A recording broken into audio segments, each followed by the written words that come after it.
Selamat datang kembali.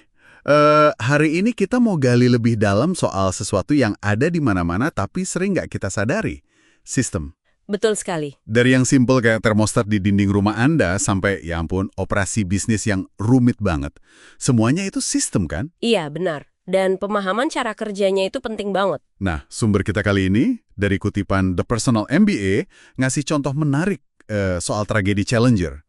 Katanya, dalam sistem yang super kompleks dan saling terkait. Iya, Gitu. kayak pesawat ulang-alik itu ya. Ya, itu kesalahan kecil bisa numpuk, sampai akhirnya kecelakaan jadi kayak, sulit dihindari gitu. Menarik ya. Jadi, misi kita hari ini yaitu kita coba bedah konsep-konsep inti dari materi Anda, gimana sistem kerja, kenapa kok bisa gagal, terus gimana cara kita memahaminya lebih baik. Oke, kecelakaan yang wajar ya istilahnya. Iya, dalam sistem kompleks. Dan juga pentingnya milih ukuran atau metrik yang benar-benar signifikan. Sip. Dan harapannya pembahasan ini bisa kasih Anda pemahaman praktis ya soal dinamika sistem ini yang bisa langsung diterapin di kerjaan atau ya kehidupan sehari-hari lah. Oke, kita mulai dari mana nih? Mungkin dari feedback loops dulu ya. Gimana sih sistem itu belajar? Oke, bisa. Jadi, intinya feedback loop itu simpel sebenarnya.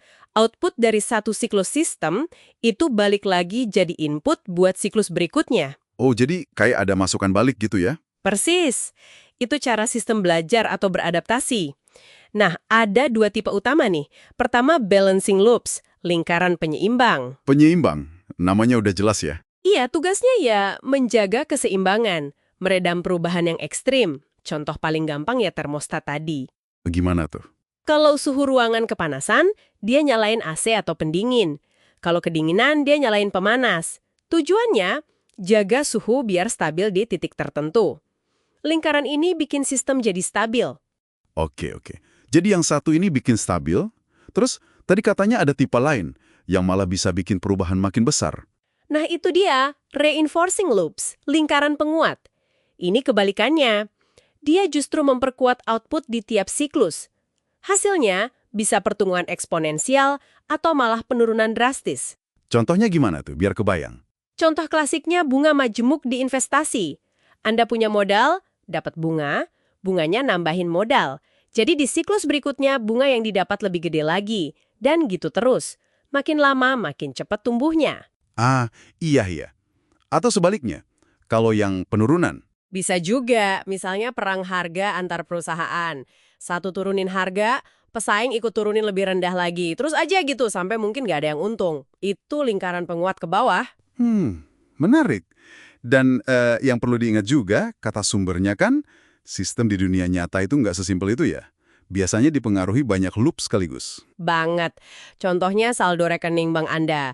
Itu kan hasil interaksi macam-macam loop. Ada loop pendapatan Anda, loop pengeluaran, loop bunga dari bank.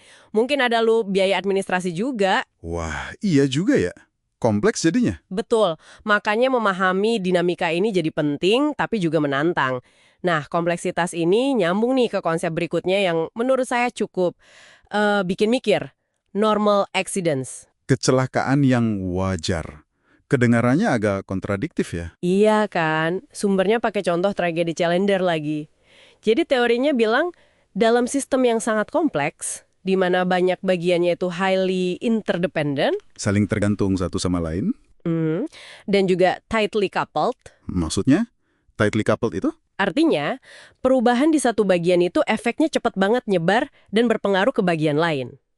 Nah, di sistem kayak gini, kecelakaan itu seiring waktu secara statistik jadi hampir nggak bisa dihindari. Jadi wajar di sini bukan berarti kita maklum atau anggap remeh ya, tapi lebih ke konsekuensi yang kayaknya bakal kejadian aja gitu, karena saking rumit dan terhubungnya sistem itu. Tepat. Wajar di sini nunjuk ke keniscayaan statistik itu. Risiko-risiko kecil yang tersebar di mana-mana, suatu saat bisa aja bergabung dan memicu kegagalan besar. Oke, paham. Dan ini yang lebih menarik lagi menurut saya, ada ironi di baliknya. Reaksi umum kita kalau ada kecelakaan besar apa coba? Ya, biasanya langsung bikin aturan baru, prosedur lebih ketat, nambah lapisan pengecekan, gitu kan? Biar nggak keulang lagi. Nah, justru itu. Sumbernya bilang, reaksi kayak gitu seringkali malah kontraproduktif. Loh, kok bisa? Naluri kita kan bilang harus diperketat. Karena Penambahan aturan, kontrol, prosedur, itu seringkali bikin sistemnya jadi makin kompleks dan juga makin erat keterkaitannya, makin tightly coupled. Waduh, jadi Akibatnya, kita mungkin secara nggak sengaja malah ngebuka celah baru buat kegagalan, atau bikin sistemnya jadi lebih rapuh sama gangguan kecil. Jadi resiko kecelakaan serupa di masa depan malah bisa naik bukan turun. Ini contoh klasik unintended consequences, konsekuensi tak terduga. gila ya. Pelajaran penting banget ini. Tentang gimana intervensi kita bisa punya efek samping yang nggak kita duga. Oke. Nah, kalau sistem sekompleks itu dan potensi gagalnya ada, gimana dong cara kita mantau kinerjanya biar efektif? Ini nyambung ke KPI ya, Key Performance Indicators. Benar sekali. Di bisnis atau sistem apapun lah, kita bisa aja ngukur ribuan hal. Tapi sebenarnya cuma sedikit metrik yang benar-benar nunjukin kesehatan atau kemajuan sistem itu. Itulah yang kita sebut KPI. Tantangannya apa dong? Tantangannya, kita sering kejebak ngukur yang gampang diukur, bukan yang penting diukur. Ada contohnya nggak biar lebih jelas? Sumber Andi ngasih contoh bagus tuh. Ngukur produktivitas programmer dari jumlah baris kode yang dia tulis. Oh iya, sering denger tuh. Padahal kan programmer yang jago mungkin bisa bikin solusi yang sama bagusnya atau malah lebih bagus dengan kode yang lebih sedikit, lebih efisien. Baris kode gampang dihitung, tapi belum tentu cerminan nilai kerja sebenarnya. Bener juga ya. Terus gimana cara milih KPI yang benar? Ada kutipan bagus nih dari sumbernya, yang menurut saya kena banget. Profit is sanity, turnover is vanity. Laba adalah kewarasan, omset adalah kesia-siaan. Gimana tuh maksudnya? Maksudnya gini, metrik kayak total pendapatan atau omset turnover itu bisa kelihatan keren, bikin kita merasa hebat, vanity, kesia-siaan. Tapi nggak ada artinya kalau biaya buat dapetin omset segitu juga gede banget, sampai nggak ada laba, profit yang tersisa. Laba atau metrik inti lain yang nunjukin kesehatan sistem, itulah ukuran kewarasan, sanity, yang sebenarnya. Jadi KPI yang bagus itu harus nyambung langsung ke tujuan utama sistem atau hasil kritisnya ya. Fokus ke metrik yang nunjukin kewarasan, bukan cuma angka keren di permukaan. Intinya gitu. Jadi kalau kita rangkum sedikit ya, kita udah lihat gimana sistem belajar lewat feedback loops, ada yang nyeimbangin, ada yang nguatin. Terus gimana kegagalan itu bisa jadi bagian wajar dari sistem yang super kompleks dan erat kaitannya. Dan terakhir, penting banget milih KPI yang tepat biar kita beneran paham, bukan cuma ngukur kesia-siaan tadi. Oke, mantap rangkumannya. Nah, sekarang pertanyaan buat Anda nih, para pendengar. Dengan pemahaman baru soal dinamika sistem ini, soal umpan balik, potensi kegagalan, pengukuran yang cerdas, kira-kira gimana Anda bisa melihat masalah atau peluang di sekitar Anda dengan kacamata baru? Bisa bantu bikin keputusan lebih baik nggak? Atau mungkin ngerancang sesuatu jadi lebih tangguh? Dan sebagai penutup, mungkin pemikiran ini bisa direnungkan, balik lagi ke kutipan tadi.